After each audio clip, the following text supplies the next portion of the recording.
যেসব ছাত্ররা মনে করেন যে আমরা যেভাবে পড়ছি সেভাবে হচ্ছে না ঠিক, এই পড়াটা আমার মনে হয় যে সাফিসিয়েন্ট নয়, আমি যেভাবে রেজাল্ট করার জন্য মনের মধ্যে একটা প্রস্তুতি নিয়েছি সেই রকম ভাবে হবে না, তাদের জন্য আমি বলবো দেখুন, পড়াশুনো পড়তে গেলে বা পড়াশুনো দিয়ে করে কোনো যদি ভালো রেজাল্ট করতে চান, তাহলে একটা দুটো টেকনিক যদি আপনি অ্যাপ্লাই করে আপনার পড়াশোনাটাকে চালিয়ে যেতে পারেন, তাহলে আপনার কিন্তু চিন্তা ভাবনা দেখবেন অনেকটা উন্নত হবে এবং পড়াশুনোর ওর যে চাহিদাটাও অনেকটা মিটে যাবে।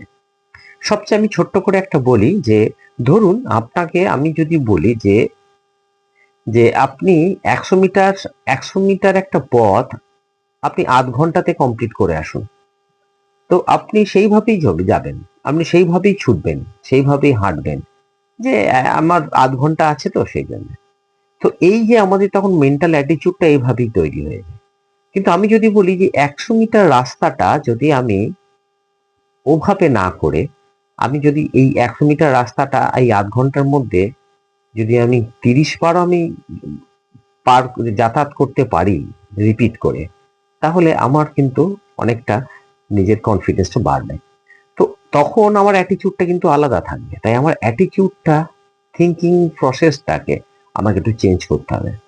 আমি যখনই ক্লাসে পড়াশুনো করছি তখন আমার যদি মনে হয় আমি ওই ক্লাসে যতগুলো স্টুডেন্ট আছে তার থেকে সবচেয়ে বেস্ট রেজাল্টটা করব, তাহলে আমাকে সেইভাবেই খাটতে হবে। কিন্তু আমি এইরকম করে যদি ভাবি যে আমার মাধ্যমিক যদি আমি দিই, তাহলে আমি হয়তো এখন সাপোজ আমি ধরলাম আমি এখন হয়তো 9-এ পড়ি, আমি মাধ্যমিক দেবো। তো মাধ্যমিকে আমি যদি ভালো রেজাল্ট করতে পারি, তাহলে মাধ্যমিকে আমি একটা ধরে নিলাম যে হয়তো 10 লাখ স্টুডেন্ট আমাকে ওই মাধ্যমিকে পরীক্ষা দেবে, তাহলে আমি 9-এ যখন আমি ফাইনাল পরীক্ষা দিচ্ছি, তাহলে আমি কিভাবে ভালো রেজাল্ট করব? তাহলে আমাকে আমার ক্লাসে যতগুলো স্টুডেন্ট আছে তাদের থেকে ভালো রেজাল্ট করব এইরকম মেন্টালিটি আনলে হবে না।